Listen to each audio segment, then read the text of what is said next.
Olá, pessoal. Vamos dar início à nossa aula sobre avaliação fisioterapêutica do paciente à beira-leito. Meu nome é Daniele Correia, eu sou administradora da página Chama a Físio, tanto do Instagram quanto do Facebook. Nós estamos aí no Twitter também, YouTube, enfim, nos grupos de WhatsApp. Vamos falar sobre a importância da avaliação da fisioterapia do paciente beira-leito em ambiente hospitalar, né, do paciente da enfermaria, mas principalmente com o foco do paciente dentro de uma unidade de terapia intensiva, né. A avaliação da fisioterapia, ela vem complementar a avaliação dos outros profissionais, como a avaliação da nutricionista, né, da fono, do médico, do enfermeiro. Todas essas avaliações têm por objetivo comum traçar uma meta, né, de tratamento, uma conduta muito clara. Então, a avaliação é capaz de fornecer informações necessárias, né, em conjunto com os exames complementares, para que a gente alcance esse objetivo. Qual o objetivo com esse paciente? Qual a meta com esse paciente? Entregar conforto, reabilitar esse paciente dentro da unidade de terapia intensiva, nós iremos deambular com esse paciente, a mobilização precoce desse paciente vai ser realizada dentro de 24 horas, 72 horas, após a estabilização hemodinâmica desse paciente, né, ou de exames desse paciente. O paciente entubado, por exemplo, qual é o nosso objetivo com esse paciente entubado? Extubação precoce, né, desse paciente, alta rápida, ou esse paciente vai ter um período mais prolongado em ventilação mecânica, então o objetivo é diminuir as sincronias, manter o máximo possível da força muscular dele, mesmo entubado, entregar um conforto ventilatório para esse paciente. Então, a avaliação, ela se faz necessária. Nós devemos, então, fazer uma junção de toda a anamnese, né, com todas as informações detalhadas sobre a história clínica e pregressa, atual e pregressa desse paciente. Nós podemos obter esses dados com o próprio paciente ou com o acompanhante, que podem auxiliar, a depender do nível de consciência que esse paciente der entrada no pronto-socorro, na unidade de terapia intensiva, ou na enfermaria, né? Obter informações como hábitos de vida, tabagismo, alcoolismo, se realiza atividade física, qual que é a diferença disso? O paciente, ele entra, né, dá entrada para a gente admite esse paciente, ele fala que ele já fumou, que ele é fumante, então, a nossa observação no foco respiratório com ele vai ter uma ênfase um pouco maior, sabendo que a perca da capacidade pulmonar, né, devido aos efeitos deletérios do tabagismo. Então, nossa ênfase vai ser respiratória, mas isso não significa que nós iremos realizar apenas a parte pulmonar com esse paciente, tá bom? Então, no exame físico também nós devemos avaliar as manifestações clínicas da doença, né, os sinais da doença de base que fez com que esse paciente viesse para nós no ambiente hospitalar, né, e qual é a extensão dessa doença, alterações, o exemplo do paciente tabagista, né, se tem alterações de caixa torácica, se tem alterações de relato de dispneia, de tosse, uma tosse expectorada, uma tosse mais seca, se ele relata crises, né, de tosse, se ele relata que, eu vou levantar da cadeira da poltrona, eu já fico cansado, será que tem como a gente trabalhar um condicionamento cardiopulmonar com esse paciente, né, e pós-alta, já pensar em encaminhá-lo para uma clínica, para um ambulatório, né. Então, desde a entrada, da admissão desse paciente, nós devemos traçar metas a curto prazo, a médio e a longo prazo, tá bom? Nesse exame físico, então, nós temos as etapas de inspeção estática, dinâmica, palpação e ausculta, tá bom? Inspeção estática, aparência geral desse paciente, como nível de consciência, sinais vitais, alterações osteoarticulares, alteração de pele, né, se ele tem alteração de alguma cicatriz ou de alguma ferida. Essa parte também a equipe de médica, e principalmente a equipe de enfermagem, eles fazem uma avaliação bem criteriosa em relação a isso, né? Se tem alguma escara, alguma úlcera, alguma lesão ainda para se fechar, e já anota tudo isso em prontuário, né? Alterações musculares, se tem algum edema, né, os sintomas desse paciente. Então, em relação ao nível de consciência, nós utilizamos aí a escala Glasgow, né, para classificar o nível de consciência desses pacientes que não receberam sedativos, temos outras escalas também, e no valor máximo aí de 15, é um paciente totalmente lúcido, né, consciente, orientado, que obedece a comandos, abertura ocular espontânea, né, a numeração mínima é 3, um paciente totalmente prostrado, comatoso, e sugestivo de indicação de intubação seria o 8. Então, a escala Glasgow, as variáveis dessa escala é a abertura ocular, que nós avaliamos no score aí de 1 a 4, sendo 4 abertura ocular espontânea e 1 nenhuma abertura ocular. Outra variável é a resposta verbal, se esse paciente ele responde ao nosso chamado, se ele está orientado, né? Ou vai de 1 a 5, orientado seria o número máximo dessa escala, desse score, seria totalmente orientado, e 1 é nenhum, não tem resposta verbal alguma, tá bom? E a resposta motora, né? Seu João, movimenta o braço, consegue apertar minha mão, ele obedece a esse comando, então seria classificada aí com grau 6, o número 6. Ou não obedece nenhum comando, já seria 1. Então, esse score, ele é a somatória desses números.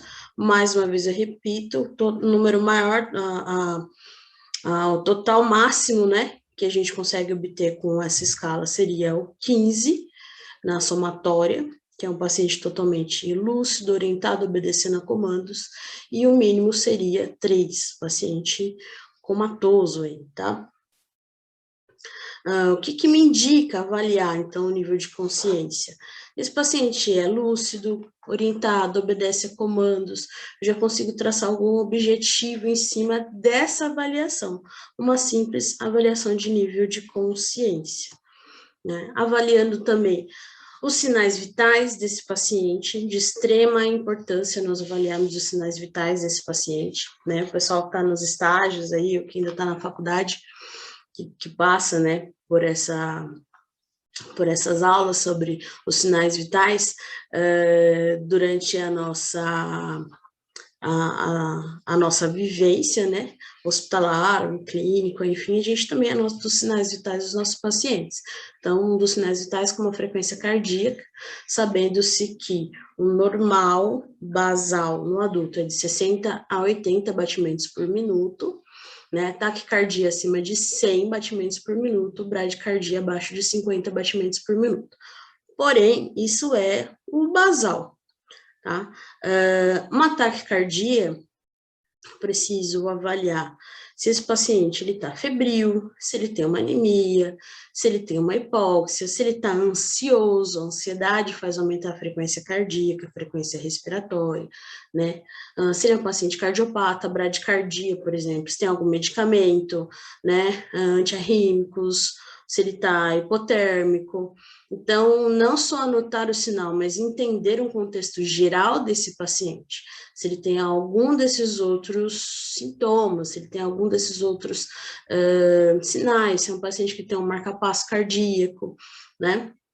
Então, nós precisamos anotar e entender lá na anamnese que nós fizemos, né, a priori, o primeiro histórico que a gente pegou desse paciente, se ele tem algum outro sintoma, se ele tem alguma outra doença pré-estabelecida, como ele está naquele momento, naquela avaliação, por isso que o nome da aula é à beira-leito, porque no período da manhã eu posso avaliar ele de uma forma e no período da tarde ele pode estar de outra forma, né? De manhã ele pode normocárdico, com a frequência cardíaca normal, e à tarde apareceu uma febre, e esse paciente começou a ficar taquicárdico, mas de manhã ele estava bem. Então, a avaliação ela é constante. A equipe da enfermagem, a depender do paciente, avalia os sinais vitais, muitas vezes, a cada 30 minutos ou a cada 1 hora, né, dependendo da gravidade desse paciente, tá bom? Frequência respiratória, né, avaliando o movimento do tórax ou do abdômen, né, de forma não invasiva, se o paciente está entubado, ou se ele está numa ventilação não invasiva, ou uma ventilação invasiva, nós temos os dados ali, né, mas de uma forma não invasiva, avaliando o movimento da caixa torácica. Ele vai inspirar o oxigênio, expira o gás carbônico, e aí no valor normal seria de 12 a 20 respirações por minuto no adulto, tá bom? Então, é imprescindível avaliarmos a frequência respiratória durante 1 minuto, quantas respirações esse paciente está realizando, e lembrar do que eu acabei de falar, tá febril, tá ansioso, tá com medo, né, tá em um quadro de septicemia, né, então, nós fazemos a junção dessa avaliação, nada é de forma separada, tá bom? Outro sinal vital é a pressão arterial desse paciente, sabendo esses valores normais, a gente consegue identificar se esse paciente ele está hipertenso, se ele está hipotenso, como fisioterapeuta, o que eu posso realizar, né? Se for dentro de uma UTI, ele vai ter um manguito ali, e muitas vezes já coloca programado no monitor a avaliação dessa pressão arterial, a depender, muitas vezes até a cada 15 minutos, se ele estiver com a pressão muito alterada, tá bom? Então, senão a gente realiza a verificação desses sinais. Normalmente, em ambiente hospitalar, a equipe da enfermagem realiza a avaliação da pressão arterial, e nós anotamos os dados. Dentro da UTI, nós temos tudo no monitor, frequência cardíaca, nós temos no monitor a pressão arterial, nós temos no monitor a saturação. Na enfermaria, comumente a gente trabalha em equipe multi, tanto em UTI quanto em enfermaria, mas é comum a gente pegar os dados que a equipe da enfermagem anota, porque é eles que ficam com o manguito, o esteto, verificam a pressão, né? E dentro da UTI nós temos ali em cada paciente o monitor cardíaco, tá bom? Então, uma classificação normal aí, o paciente que está com uma pressão 12/8, por exemplo, né? Então, eu sei que esse paciente, ele está com uma pressão normal, ou uma pressão alta, ou está hipertenso, 18/11, por exemplo. Como eu vou saber se esse paciente já é normalmente hipertenso? Ou ele apresenta aí uma pressão 9/6. Essa pressão dele já é baixa? Ele tem alguma alteração? Ele tem alguma doença prévia? Ele está em algum quadro clínico grave? Lá na anamnese, no histórico do paciente, atual e pregresso. Então, eu preciso fazer junção de tudo isso, tá bom? Eu vou bater o olho, o paciente ele está hipertenso, eu vou realizar a fisioterapia, ele está já com alguma medicação? Esse paciente já está com algum antihipertensivo? Ou ele está muito hipotenso? Muitas vezes é um idoso, a pressão dele já é baixa, já é normal a pressão dele ser mais baixa, e aí eu vou avaliar, será que eu vou sentar esse paciente, qual o risco que eu corro se ele estiver hipotenso? Ele pode ter uma vertigem, uma tontura, né, ele pode perder o equilíbrio, posso ter uma queda desse paciente, posso levar esse paciente a algum risco, então é necessário entender o contexto geral, tá bom? É extremamente importante anotar esses dados, entender se esse paciente já está com uma medicação em bomba ou via oral, na dosagem dessa medicação, né, se já o Unipid, se já está sendo desmamado, né, se está diminuindo, se está uma dose alta para poder manter essa pressão arterial, se eu posso mobilizar, e aí entra o diálogo com a equipe médica e de enfermagem, né, eu posso mobilizar esse paciente, sedestar ele, beira-leito, posso fazer ortostatismo com ele, não, ele ainda está instável, ele está instável hemodinamicamente, com drogas vasoativas ou com com vasopressores, né? Ou ele está compensado, está estável, já está em desmame das drogas, das medicações para pressão, por exemplo, e então eu posso mobilizar ele, né? Uma poltrona, sedestar, e avaliar criteriosamente os sinais vitais se houve alguma modificação após a mobilização, tá bom? Então, a temperatura também é de suma importância, a gente avaliar até um dado que a gente anota e pode repassar para a equipe, ó, esse paciente está febril, né? Já observaram isso? Ah, ele não estava 10 minutos atrás, em UTI acontece muito isso, acabei de anotar o sinal, ele não estava febril. Apareceu uma febre, o corpo falando, né? Aconteceu o quê? Alguma coisa? Deu uma medicação, a febre abaixou? Então, ok. Se muitas vezes essa febre não abaixar, e aí é onde o médico vai solicitar alguns exames, né? A depender, para ver se houve alguma infecção nova que apareceu. Então, o fisioterapeuta, ele também faz parte desse contexto, dessa avaliação nesse âmbito, e principalmente se o paciente está febril, como que fica o metabolismo dele acelerado. Se eu vou mobilizar ele, eu posso acelerar mais ainda o metabolismo e prejudicar, né, esse paciente. A frequência respiratória pode aumentar mais ainda, ele pode ter um relato de dispneia, a saturação de oxigênio pode cair. Então, é de suma importância a gente observar e anotar e comunicar e traçar um objetivo, uma avaliação específica e objetiva em cima disso, a depender da temperatura desse paciente, tá bom? Então, nós temos aqui alguns valores normais de temperatura, até 37,3, né? Temperatura de atenção, 38, alguns autores já falam que 38 já é uma temperatura de febre, acima de 38,2, acima de 38 graus Celsius já é um paciente em estado febril, tá bom? Nós estamos falando em um contexto geral sobre isso, mas nós temos os nossos pacientes oncológicos, nossos pacientes plaquetopênicos, que apresentam picos febris. Nós nos atentamos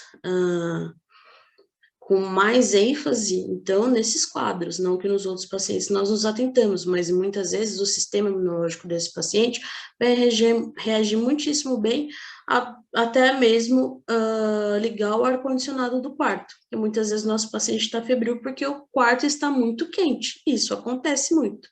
Já os pacientes oncológicos, a fisiopatologia é outra, né? O sistema imunológico desse paciente funciona de outra forma. Então, a nossa atenção, a nossa avaliação e os nossos objetivos, eles são um pouco mais afunilados, tá bom?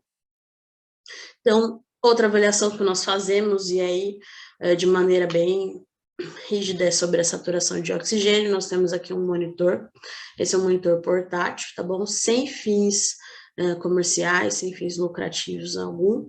Nós temos um oxímetro de dedo portátil, nós temos um oxímetro que vai no monitor, né? A saturação de oxigênio, ela é avaliada, né, de forma não invasiva, de forma rápida, e detecta a porcentagem de oxigênio transportado pela hemoglobina até os tecidos, tá bom? Uma saturação baixa, ela pode indicar uma hipóxia, né? E a minha avaliação foi a saturação baixa, hipóxia. Qual vai ser a minha conduta? Vai ser iniciar uma oxigenoterapia, por exemplo, né, melhorar a saturação de oxigênio aos tecidos. Porém, eu avaliei essa saturação baixa por qual motivo?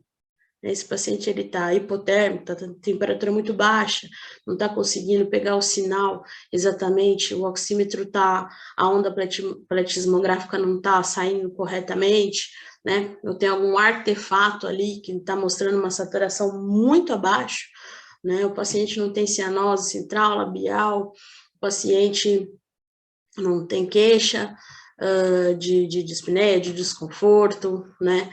Então, eu preciso avaliar isso de uma forma bem criteriosa, se aquela saturação que o monitor está me mostrando é de fato correta, tá bom? Aqui eu vou falar um pouquinho sobre o oxímetro neonatal e de pediatria, né? Eu mostrei agora o oxímetro de dedo, o oxímetro portátil do monitor. Na NEL é utilizado dessa forma, aqui é uma mãozinha, e eles colocam em volta da mão o oxímetro, né, passando aqui em infravermelho, ou no pezinho, né, desse bebê também, o oxímetro, que vai mostrar lá no monitor cardíaco, tá bom? No monitor cardíaco, então, nós temos aqui, mostrando para vocês em verde, a frequência cardíaca, em azul a saturação de oxigênio, em amarelo a frequência respiratória, que nós iremos avaliar com o movimento da caixa torácica, do abdômen, se bate com essa frequência, tá bom? E em vermelho, então, a pressão arterial. Claro que esses valores não são os valores de um neonato.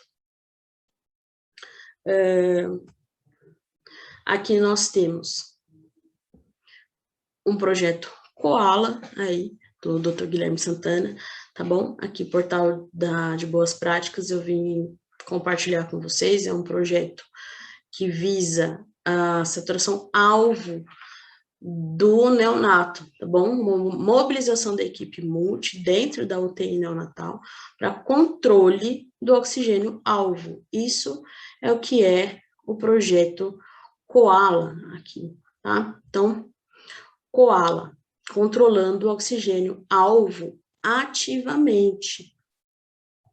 O que que isso significa? Então, eles colocam uma plaquinha aqui, como tem aqui, né, nessa imagem, embaixo do monitor cardíaco desse recém-nascido, mostrando qual é a saturação alvo para esse bebê. Então, nós temos aqui o monitor, frequência cardíaca, a saturação de oxigênio, qual é a saturação alvo aqui desse bebê, 91 a 95%. E aí, é ajustado os alarmes baseado na saturação alvo desse bebê. É individualizado, tá? A saturação ela é titulada, a oxigênio terapia ela é titulada individualizada, e a saturação alvo de cada bebê é individualizada. É isso que nós precisamos nos atentar, sim.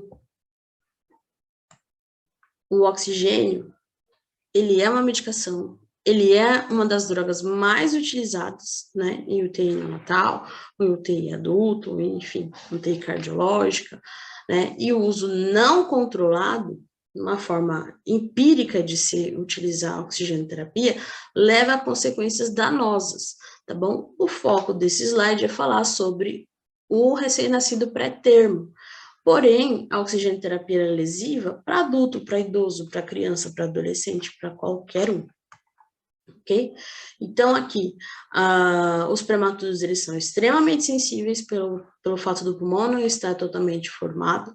A hiperóxia leva a lesão pulmonar, leva a lesão de retina. A hipóxia leva a enterocolite, lesão cerebral, pode levar até a óbito, né, a parada respiratória aí. Os pulmões, como eu falei, não estão formados, são imaturos, não tem mecanismo de defesa antioxidante, né? Esse mecanismo não é adequado contra o excesso de oxigênio aí, e tem uma relação importantíssima, né, extrema entre esse uso de oxigênio, estresse oxidativo e a ventilação mecânica com o desenvolvimento da displasia broncopulmonar, né? Então, não só em pacientes em ventilação mecânica invasiva, mas pacientes que já estão em exame, que estão em VNI, que estão só com o cheirinho que a gente fala, né, de oxigênio, é imprescindível traçar a meta da oxigenoterapia, qual a saturação alvo, né, para esse recém-nascido, tá bom? Então, o objetivo desse projeto aí é otimizar o uso da oxigenoterapia durante a hospitalização desses recém-nascidos nas UTIs, né, porque, como falamos, o uso indiscriminado da oxigenoterapia, do O2 complementar, leva, sim, a consequências danosas, né? A gente piora o prognóstico, a gente leva uma lesão pulmonar extensa desse recém-nascido, lesão de retina, enterocolite, como foi dito. Então, esse projeto diz respeito exclusivamente ao uso de O2 em prematuros, mas eu vou reforçar que em qualquer idade, a oxigenoterapia ela é lesiva, tá bom?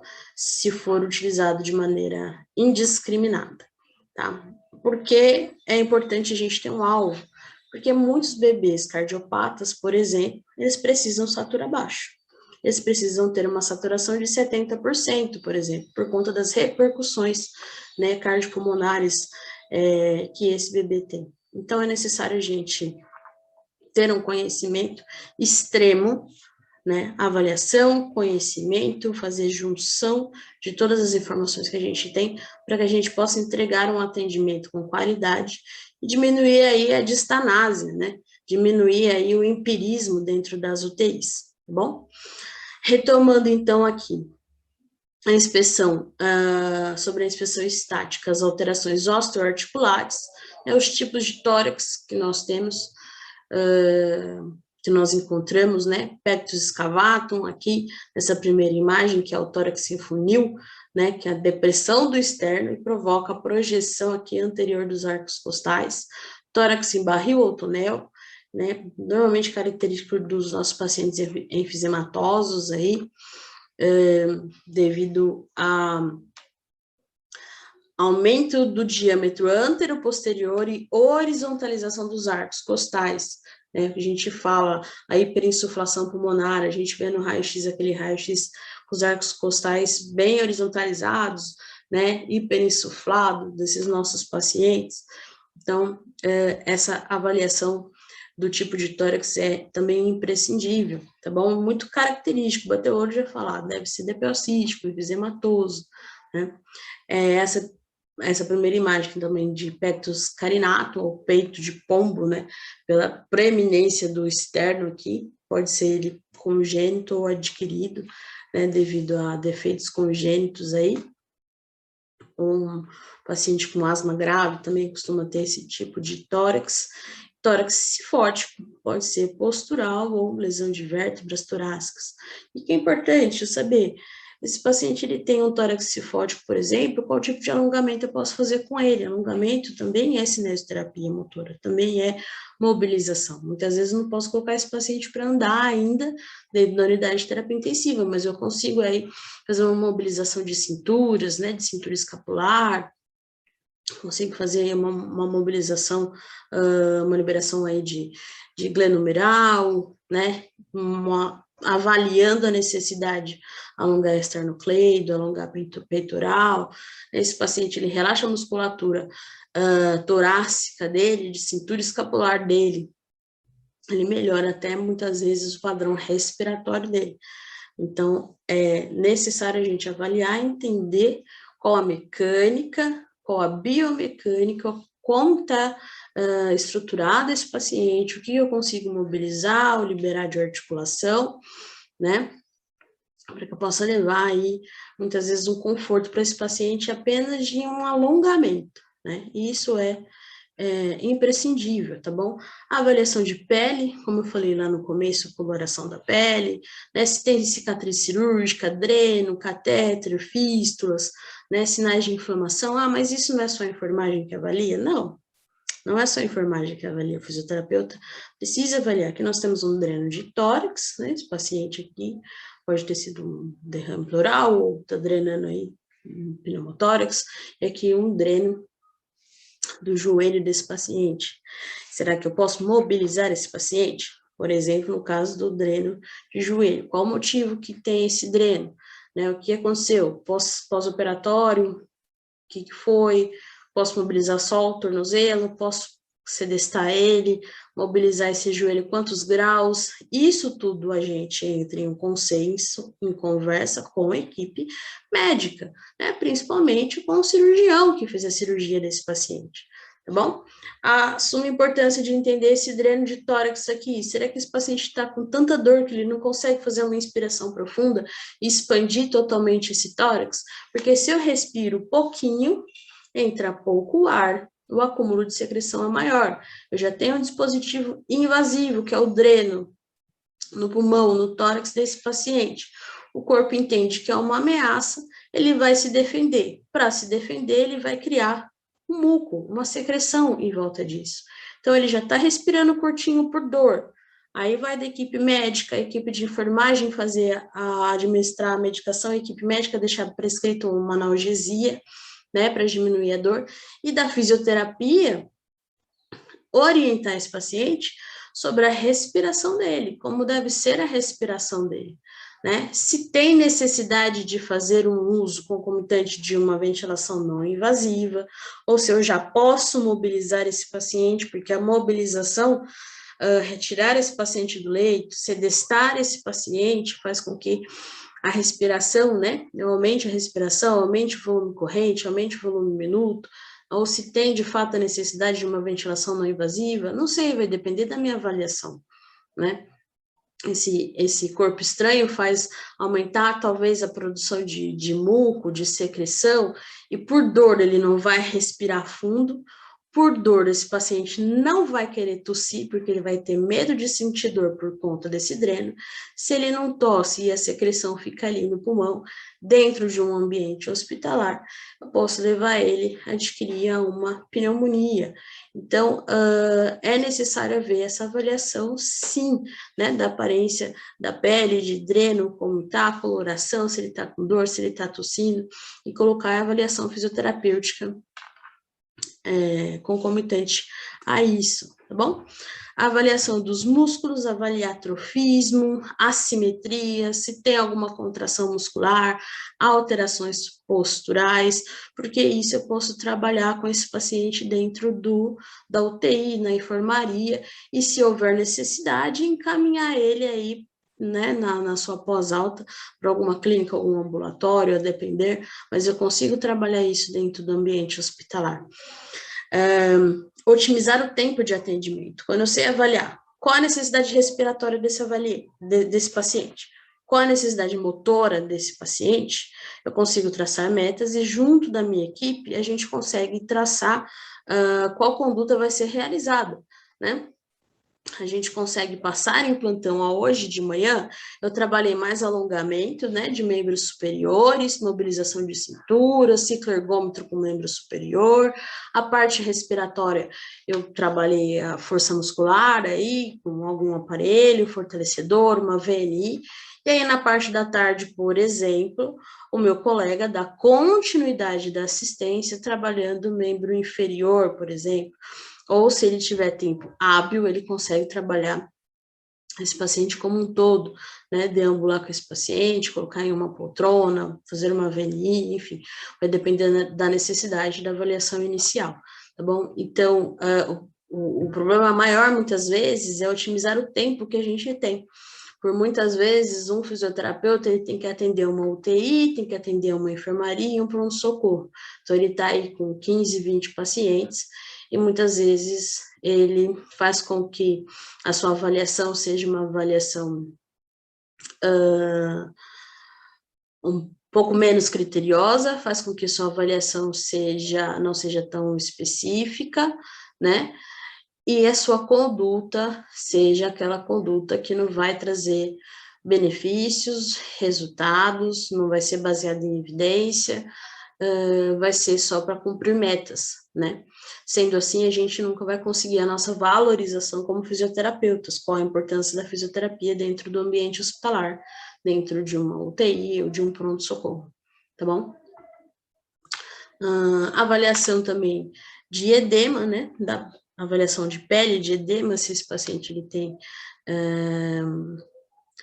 um edema periférico, por uma insuficiência vascular ou linfática, ou processo inflamatório, né, se é um nefropata, ou se é uma grávida, por exemplo, e nós traçamos uma conduta em cima disso, né?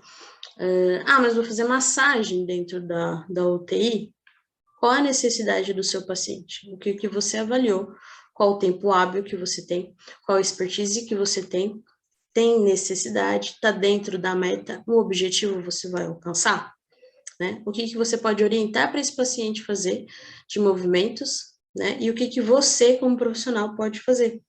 Então, já conheci muitos colegas que trabalham em hospitais, que tem uma demanda alta de pacientes oncológicos, mais uma vez eu venho dizer isso, ou que atendem as puérperas, enfim, e realizam, sim, ali a drenagem linfática, tem todo um contexto em cima disso, de evidência científica, né, sobre os pacientes oncológicos que têm edema e têm a drenagem linfática, uma massagem, mas o objetivo é levar conforto, alívio de dor.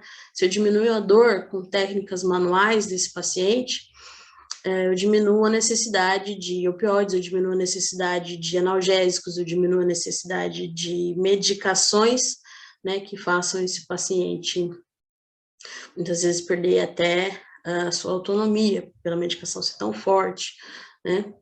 Estou falando de um contexto generalizado aqui, porque nós sabemos que a dor oncológica, ela é uma dor sofrível, mas, e muitas vezes, a fisioterapia, temos diversos estudos aí que comprovam, ela consegue diminuir aí essa dor, né, aumentar o limiar de dor, ela consegue levar mais conforto, conforto articular, movimentação, mobilidade, flexibilidade, mobilidade, diminui dor, diminui gastos hospitalares, porque o hospital não vai conseguir diminuir um pouco mais a utilização dessas medicações, mas o foco principal é levar conforto, alívio da dor, né, qualidade nesse processo aí desses pacientes. Então, se houver necessidade, tempo hábil, protocolos dentro da instituição, do hospital que você trabalha, do local que você trabalha, tem muita evidência científica sobre drenagem, massagem, enfim, para edema, tá bom?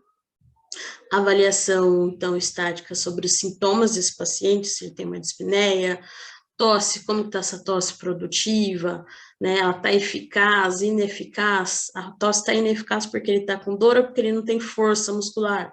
Se ele não tem força muscular, eu consigo trabalhar em cima disso. Se ele tem dor, consigo pedir uma analgesia, tá bom? A expectoração, como que tá a aparência desse muco, né, viscoso, esverdeado, amarelado, fétido, e nisso eu já passo para a equipe médica, para a equipe de enfermagem, a secreção está mais fétida, está mais amarelada, muitas vezes eles vão solicitar algum exame para saber se tem aí uma nova contaminação, uma nova infecção, tá bom? Se apresenta uma ptise, se ele está com dor torácica.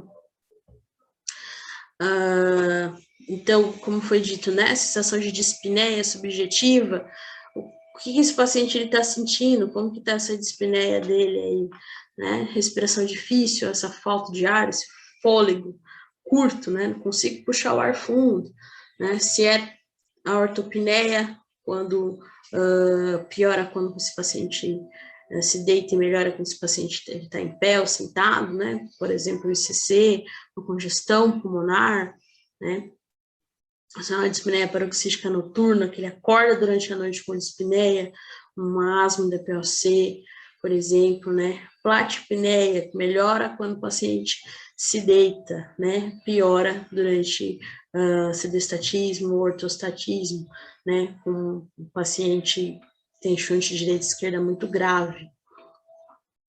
A tosse, como eu disse, né, defesa da via aérea, qual a causa dessa tosse? A gente avalia se esse paciente está com uma infecção aguda, né, da via aérea, uma sinusite, né, uma bronquite, ou até mesmo refluxo gastroesofágico, ele provoca aí uma tosse, né? Se tem alguma infecção pulmonar, um CA de pulmão, qual o motivo dessa tosse? Porque baseado nisso a gente traça uma conduta em cima, né? Se é por fraqueza, se é por um CA de pulmão, o que a fisioterapia tem para intervir aí em relação à avaliação da tosse desse paciente, tá bom? Então, o escarro, como foi dito, né? Como que tá essa secreção, viscosidade, né, do nariz, da boca, né, nasofaringe, a hemoptise está com sangue, com estria de sangue, ou hemorragia, qual o motivo, se esse paciente tem uma dor torácica, se é pleural, né, se é por um trauma, se é por alguma vértebra, qual o motivo dessa dor torácica aí, né, se é muscular, se é nervosa. Aqui nós temos aqui a dor pleural, que é uma dor pontada, a dor parietal costal, que é superficial, ventilatório dependente, esse paciente respirou, ele sente essa dor. pode ser por uma fratura de costela aí, por exemplo, né? Ou muscular, que é uma dor profunda, não é ventilatório dependente, né? Relacionado normalmente com movimento de tronco, ou uma dor parietal nervosa, né? Que é superficial ou profunda, difusa, em queimação. Normalmente tem hiperestesia, né? Irradiação aí no local, ou uma dor visceral aí, que é difusa, interiorizada, não consegue definir direito onde que está sentindo essa dor aí, né, sentida de região retroesternal, pode ser um TEP, um aneurisma dissecante da aorta, um IAM, então precisa ter uma atenção bem rigorosa, tá bom, em cima disso, tá? A inspeção dinâmica, né, a frequência respiratória desse paciente aí, qual o padrão respiratório torácico ou costal, perdão. Padrão abdominal ou diafragmático tem predomínio de elevação do abdômen em relação ao tórax. Padrão misto não tem predomínio de elevação. E o padrão paradoxal ou invertido, a sincronia dos dois compartimentos, o que já nos demonstra que esse paciente está em insuficiência respiratória. Os ritmos respiratórios também, né, como Cheyne-Stokes, que é caso de insuficiência cardíaca e distúrbios neurológicos, né, hiperresponsividade dos quimiorreceptores aí do gás carbônico, que provoca o aumento da frequência respiratória. Se eu respiro mais, eu elimino mais CO2 aí, elimino mais gás carbônico, tá bom? A resposta a baixa concentração de gás carbônico, aí ocorre a apneia, até que os níveis de gás carbônico, eles subam, e aí inicia de novo esse ciclo, né? Como a gente tem aqui, a frequência respiratória aumentada, apneia. Nessa primeira imagem aqui, então, o paciente tem um aumento dessa frequência respiratória devido ao aumento do CO2 no sangue, aumenta a frequência respiratória para eliminar o CO2, eliminou o CO2, reduziu a concentração de CO2 no sangue, então a resposta automática é fazer uma apneia até que esses níveis subam novamente de CO2 e inicie o ciclo novamente, tá bom? A respiração que essa segunda imagem que nós temos aqui varia da frequência respiratória, quanto da intensidade desses movimentos e períodos de apneia, tá? Representa, então, sofrimento cerebral e um péssimo prognóstico. Respiração, ritmo de Kussmaul, movimentos respiratórios rápidos, regulares, profundos, característicos de quadro de acidose metabólica.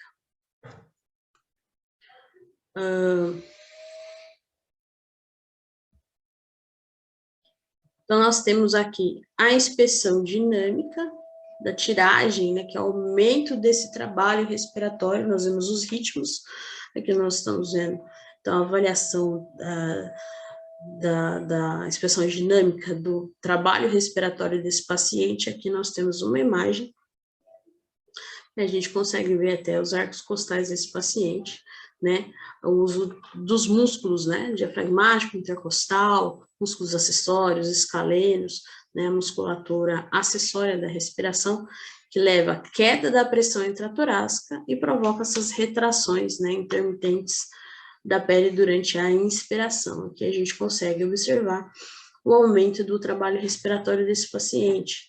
Eu avaliei isso, inspecionei, avaliei qual que é meu objetivo em cima disso, diminuir o trabalho respiratório, qual a minha conduta, aí a gente precisa avaliar se cabe uma VNI, às vezes uma ansiedade, uma febre, precisa ser avaliado, mas se cabe uma VNI, se tem sucesso da VNI, ou se cabe a indicação de intubação, tá bom?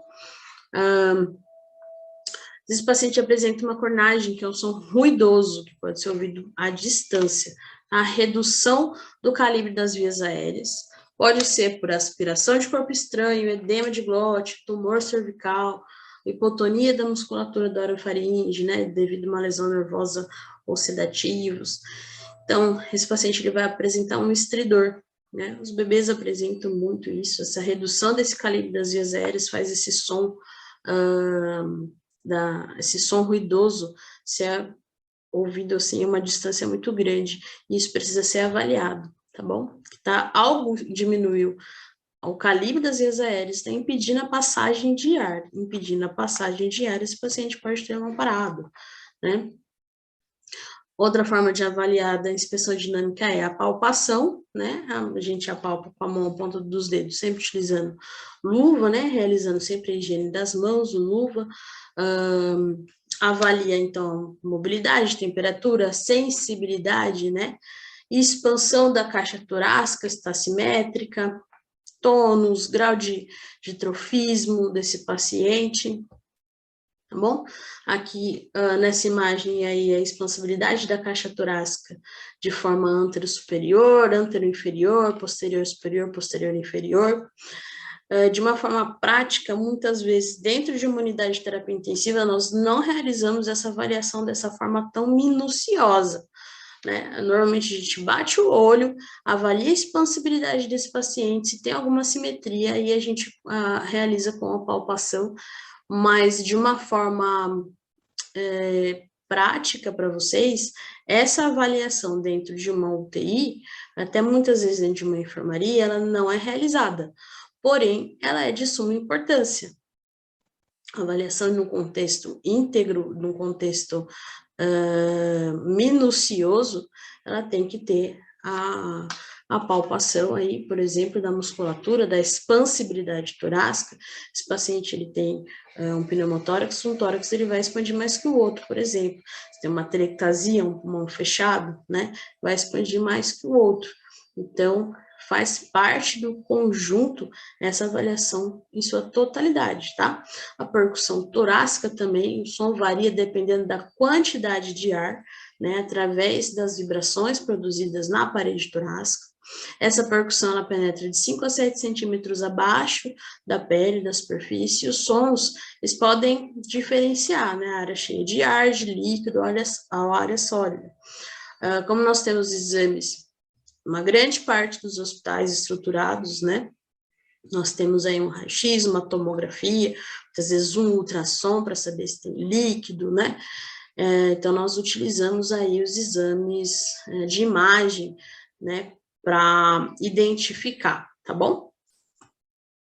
Então, aqui nós temos as características desses sons, quando nós realizamos a percussão torácica, né, um som claro, pulmonar, né, um tórax normal aí, um som ressonante, que pode, hipersonoridade, que pode aí estar demonstrando uma hiperinsuflação pulmonar, como dos nossos pacientes depressídicos, o som timpânico, que pode ser aí um pneumotórax, sugerir um pneumotórax, um tom submaciço, que pode sugerir aí uma pneumonia por consolidações dos espaços aéreos, uma atelectasia, né, colapso desses espaços, um som maciço, que pode ser um derrame pleural, né, o ar substituído por presença de líquido nas pleuras, tá bom?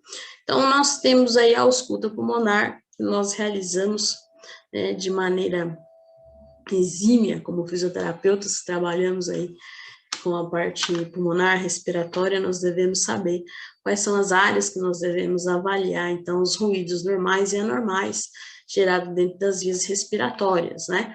Então, nós temos aí um paciente aqui, ele está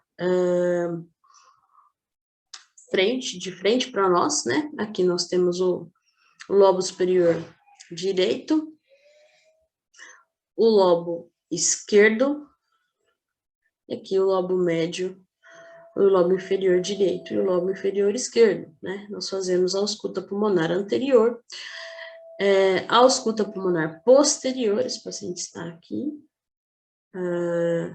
virado de costas, né? Seria de costas para nós. Avaliamos aqui o lobo superior esquerdo, lobo superior direito, né? Lobo inferior esquerdo, lobo inferior direito. Inspira na inspiração e na expiração. Qual o som que eu estou auscultando quando esse paciente inspira e qual o som que eu estou escutando quando esse paciente expira. Hoje nós temos o estetoscópio, mas imagina como era antigamente, né? A forma de auscultar um paciente, nós temos uma criança, né, e o médico, o doutor, auscultando essa criança, no estetoscópio, né. Então, eu coloquei aqui só mais por via de informação, como que era antigamente a forma que foi inventada, então, esse estetoscópio, que é um termo derivado do grego, estetos, né, significa tórax, e scopen, significa ver, né.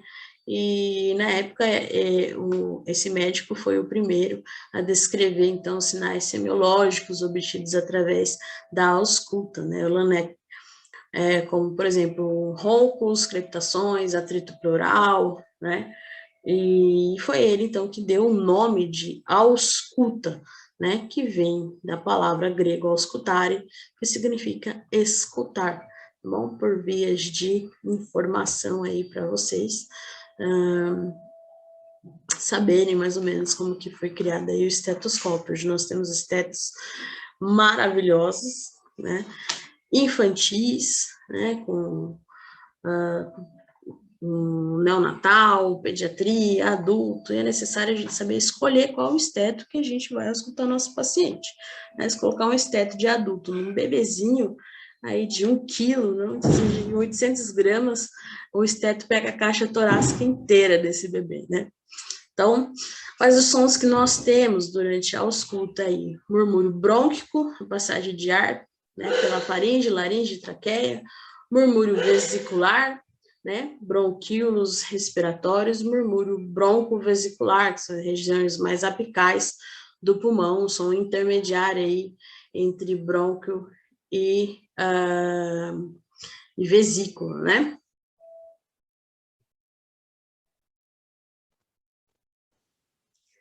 Então, nós temos aqui os sons conhecidos como sons normais, tá bom? E aqui os ruídos adventícios, os ruídos anormais durante a ausculta, né, daquelas áreas do pulmão que eu mostrei ali para vocês. Como roncos, que estão presentes durante a inspiração e expiração, que demonstram obstrução do fluxo aéreo dos brônquios de maior calibre, tá bom? Tende a desaparecer com a tosse. Então, esse paciente, auscultei aqui, apareceu um ronco durante a INSE, esse paciente pede para tossir. Depois que ele tosse, fez a higiene brônquica, você não vai auscultar mais esse ronco, tá? O sibilo é aquele chiado, né? A gente fala um gatinho, né? O chiado que tem. Pode ser ocasionado por estreitamento das vias aéreas. Exemplo, paciente TPO-cítico, asmático, né? Um broncoespasmo. Na asma grave, essa via, ela pode estar tão reduzida, o calibre pode estar tão fechado, o broncoespasmo tão severo, que o ar na inspiração vai entrar e vai sair, você não vai conseguir escutar nada, nem o sibilo, né? Que pode se tornar aí um tórax silencioso, não tem ruído, né? Porque ele não tem sibilo, não tem broncoespasmo. É porque esse broncoespasmo está tão severo, essa via, esse brônquio está tão fechado que o ar não consegue nem entrar e nem sair. Como que a gente consegue avaliar? Muitas vezes saturação de oxigênio, mas principalmente as retrações que a gente estava estudando, né, até anteriormente, retração intercostal, né, retração de fúrcula, o desconforto respiratório desse paciente é muito grande, tá bom? Então, crepitações também a gente ausculta, nas crepitações grossas desse paciente, com os brônquios proximais da expiração, eles não se alteram com a tosse, então esse paciente ele vai tossir, né, e essa crepitação não vai sair, tá bom? Então, a gente consegue ouvir um barulho de papel amassado, né? Como se fosse um barulho de papel amassado. Tá bom? É dos brônquios proximais, normalmente na expiração. Tá? E as crepitações finas, né? Que o fechamento das vias periféricas, lá da periferia, que podem denotar edema pulmonar, fibrose, pneumonias, né? E podem desaparecer, às vezes, com um posicionamento adequado do quadro, mas isso precisa ser muito bem avaliado, que como que está essa ausculta pulmonar e por qual motivo que está essa crepitação, uma pneumonia, então não vai modificar se eu posicionar esse paciente adequadamente, por exemplo, né? Então, é necessário a gente avaliar bem, né? Como está essa ausculta pulmonar, posicionar bem esse paciente para a gente realizar essa ausculta, lembrar lá da nossa anamnese, por qual motivo esse paciente está internado. Se o paciente é DPL-cítico, ele pode apresentar um sibilo, uma crepitação fina, né? Esse paciente interna por uma pneumonia, se a tosse dele já está produtiva, então provavelmente eu vou auscultar aí um ronco grosso, né? A depender da fase da pneumonia que esse paciente está. Então, é necessário ter essa avaliação aí de uma forma bem perspicaz, tá bom? Vamos passar agora para os outros ruídos, como o estridor, né, que é um ruído mais intenso na inspiração e obstrução alta aí da laringe, da traqueia, né, um atrito pleural, com atrito entre os dois folhetos aí da pleura inflamados, né, o ruído é tanto na ex quanto na ex. Aqui nós temos, então, uma imagem aí do pulmão, e aí demonstrando aí a pleura visceral e a pleura parietal, lembrando aí um pouquinho das aulas aí de anatomia. A pleura visceral envolve o pulmão e a pleura parietal, a caixa torácica. Então, essas pleuras inflamadas, elas realizam um atrito que a gente consegue auscultar com o auxílio do estetoscópio, tá? A avaliação, teste de função pulmonar, nem todos os hospitais têm, mas nós também realizamos essa avaliação, né, de teste de função pulmonar para verificar a capacidade dos pulmões, né, em expandir, facilidade da entrada e saída de ar pelos pulmões e a capacidade da troca gasosa, né, de oxigênio e gás carbônico. Aí nós temos como exemplo, para realizar esse teste de função, a espirometria, pletismografia, capacidade de difusão de monóxido de carbono, né, as pressões respiratórias máximas, gasometria arterial, aí, avaliando os gases, teste de exercício, e entre outros aí. Né? Um dos exemplos é a ventilometria, que registra aí volume minuto, volume corrente, capacidade vital lenta. Uma ferramenta segura, não é invasivo, de fácil interpretação, fornece dados importantes da mecânica respiratória desse paciente aí, né? Os dados utilizados como referência em Segundo Carvalho, a frequência respiratória no intervalo de 12 a 20 respirações por minuto, volume corrente de 5 a 8 ml, volume minuto de 5 a 6 litros por minuto, capacidade vital de 65 a 75 ml por quilo. Bom, a manuvacometria, que é um teste simples, rápido, não é invasivo, né? Por meio da pressão inspiratória máxima e pressão expiratória máxima, são os dados obtidos para avaliar, então, a musculatura respiratória desse paciente, tá bom? Depende da força de retração da caixa elástica, de retração elástica do sistema pulmonar, da musculatura respiratória propriamente dita.